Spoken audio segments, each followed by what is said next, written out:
Let's talk about how my money has changed since last year, since my boyfriend moved in, and since I got a big old raise.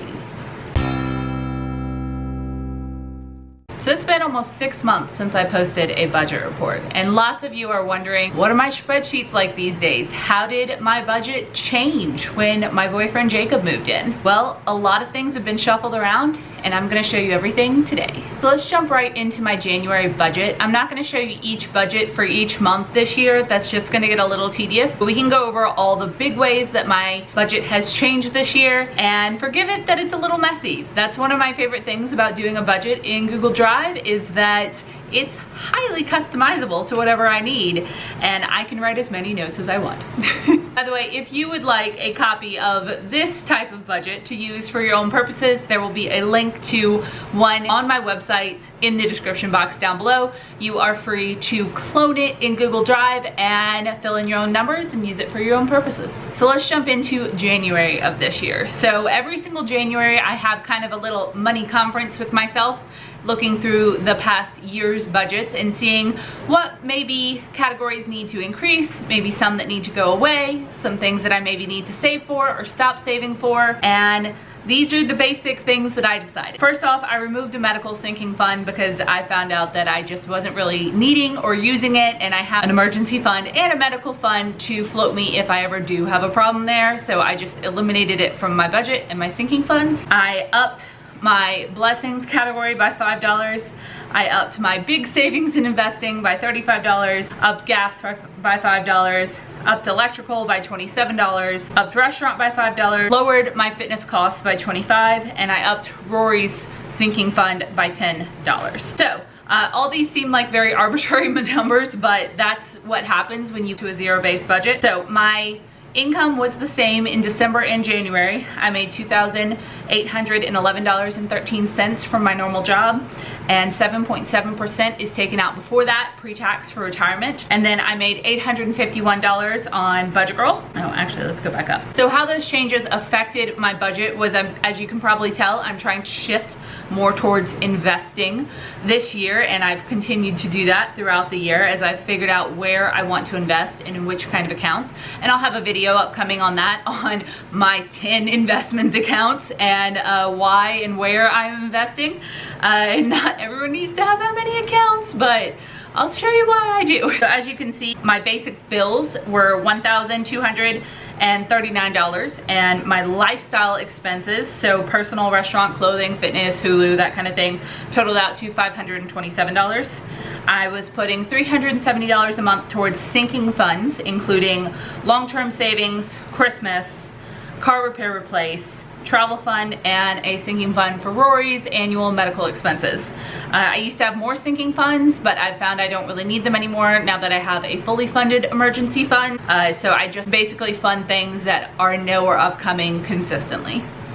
I also put $480 towards investing. So $200 towards a Roth IRA, $250 towards kind of a, at that time, undetermined investment, and $10 towards other investing.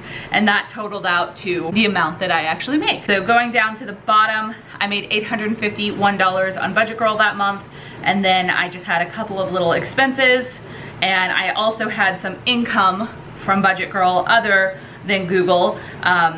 So a couple of ad things, some money coaching, and affiliate income. And so all that totaled out $670, most of which I put towards investing. All right, so let's go to February, because that's when the next big change happened. That was when my boyfriend Jacob moved in, and therefore some of my expenses went down a lot, and I had to kind of rebalance my budget, but in the best possible way, because by splitting expenses with a partner, you have more money to do stuff with. So that was a fun side effect of moving in with my boyfriend. So because he is splitting rent, electricity, and internet, because those are the things we share, we buy groceries independently and trade off, and our finances are not combined in any way, shape, or form. We wouldn't do that until we got married. He paid me $452.50 in February, because half of the rent is $332, the half of the electricity was $120, because our electricity bill was really high that month, and then half of the internet was $30. So I had to kind of rebalance things a little because I had a lot of money left over. Also in this month, I paid for my cruise that I took in May, and that came from my travel sinking fund 100%. So this box over here might not make sense to you, but it's just how I did it until I figure out how to rebalance keeping track of everything in a way that makes sense to my little brain. So my income is here, my expenses are here. This is what was left over and then what Jacob paid, and that left me with $807.58, and that just drops on down to here. And after making about $700 and having some decent expenses for Budget Girl that month, I actually had $1,339 left that I put in a Vanguard Roth IRA. So that was a nice big month for Sarah, and it kind of continued, because when someone suddenly is contributing about $400, it's kind of like an extra $400 in income. And that continued on from March through to this month. I didn't change any of my outgo expenses just because I wasn't paying as much for rent and utilities. I just took the money that otherwise I would have been paying, that Jacob was now paying, and put it to investing. So I have actually been doing really well this year and have had a lot of cash flow to put towards that, and I understand what a privilege that is to get to split utilities and rent with someone and have a little bit more cash flow. So I haven't increased my expenses at all. So let's look and see what my ratios are now that I've kind of figured out exactly where to put that money. Let's just start up at the top for June at the paycheck. So it's $2,827.64 post-tax. It's $3083.21 pre-tax and pre-retirement and other like health things that come out. So I do contribute 6.8%. Now they just changed it pre-tax, so that's $256.93, and my teacher's retirement system match is $203.41, which is amazing. It's like a 6% match with whatever I contribute, though I am maxed out at what I can contribute. So pre-tax, I'm already contributing $458.98 towards my retirement, which is just plain bonkers amazing. I could not have imagined back when I was in debt putting $500 a month towards retirement, and especially not what I'm about to tell you that I contribute after tax. My bills are now just 33% of my income, and 10% of that is groceries. So 23% of my income is rent, phone, car and renter's insurance, gas, electrical, and groceries. Lifestyle contributes to 19% of my income. So that is personal, restaurant, clothing, fitness, Hulu, and my Kindle Unlimited subscription, because I'm trying to read a lot of books this year. Link to that video down below. And then 13% of my income is going to savings for sinking funds. So I've got long-term savings, Christmas, car, travel, and Rory, same as the beginning of the year. And that's $380 that's going there.